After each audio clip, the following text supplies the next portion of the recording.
Ciao a tutti e benvenuti in questo nuovo video. Oggi facciamo questa torta di mele al limone. Avete capito bene, torta di mele al limone, perché ha un profumo e un gusto molto accentuato di limone, ha un aspetto abbastanza rustico e non è particolarmente alta, questo proprio perché è piena di mele. Infatti non vedo l'ora di tagliarne una bella fetta, di farvi vedere l'interno, ma soprattutto di assaggiarla. Iniziamo! Iniziamo dall'impasto che si prepara in un attimo. Quindi in una ciotola rompiamo 3 uova,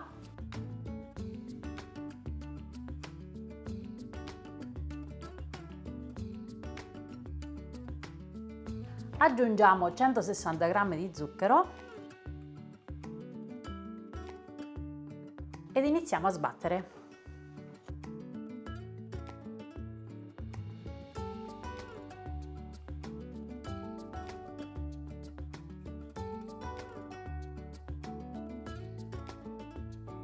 Quando le uova sono belle gonfie e spumose aggiungiamo 100 g di olio di semi, io utilizzo quello di girasole.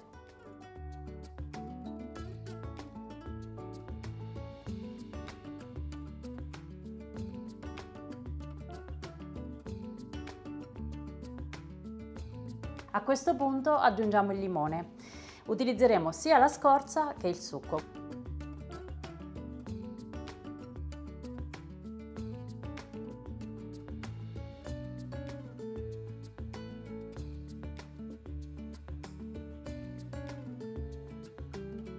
E spremiamo anche il succo.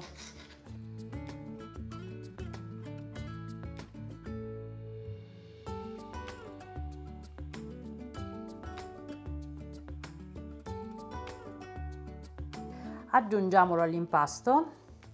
Il succo di un limone corrisponde a circa 50 ml. E continuiamo a mescolare.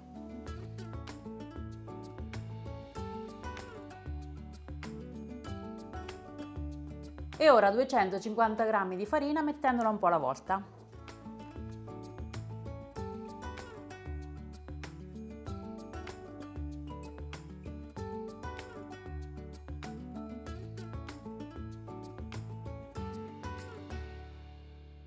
E aggiungiamo anche mezza bustina di lievito per dolci, che corrispondono a 2 cucchiaini. E diamo un'ultima mescolata.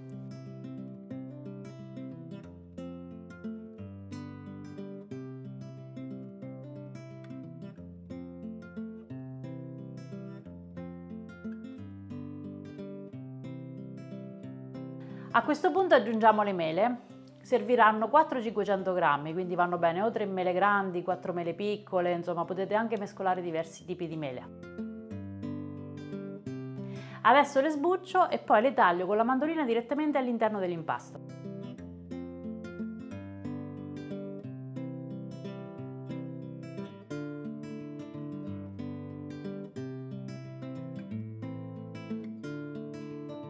Come vi ho detto io le taglierò con la mandolina per far prima, però se volete potete anche tagliarle col coltello a pezzettini, l'importante è che li fate piccolini.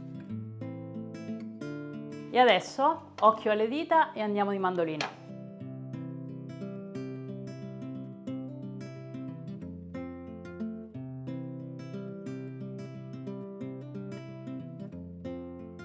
Io per non rischiare il pezzetto finale me lo mangio.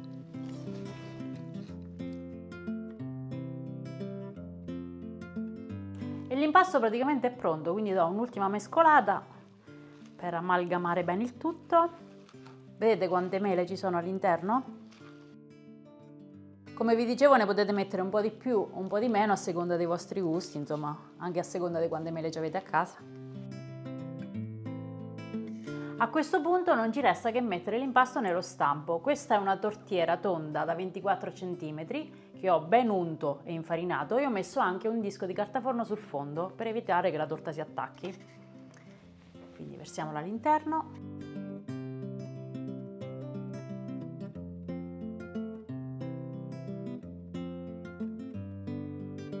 Livelliamo per bene.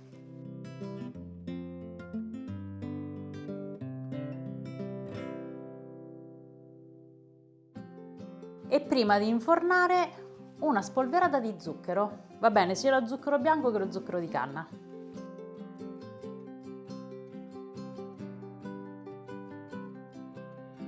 Naturalmente lo zucchero in superficie si può anche non mettere, però aiuta a rendere la torta un po' più dorata.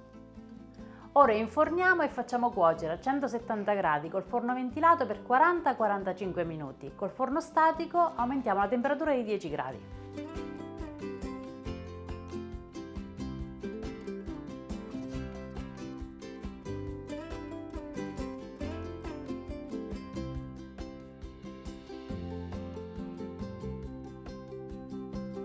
Ed eccola qua.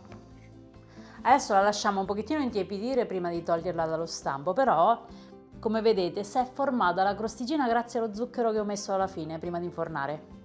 Una crosticina croccante.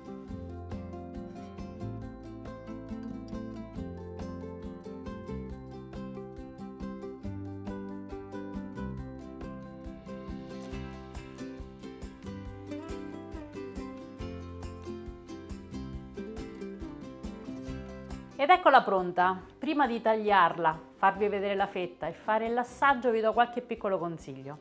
Allora, se volete realizzare questa torta di mele senza glutine, potete farlo, basta sostituire i 250 g di farina con 180 g di farina di riso e 80 g di amido di mais o fecola di patate.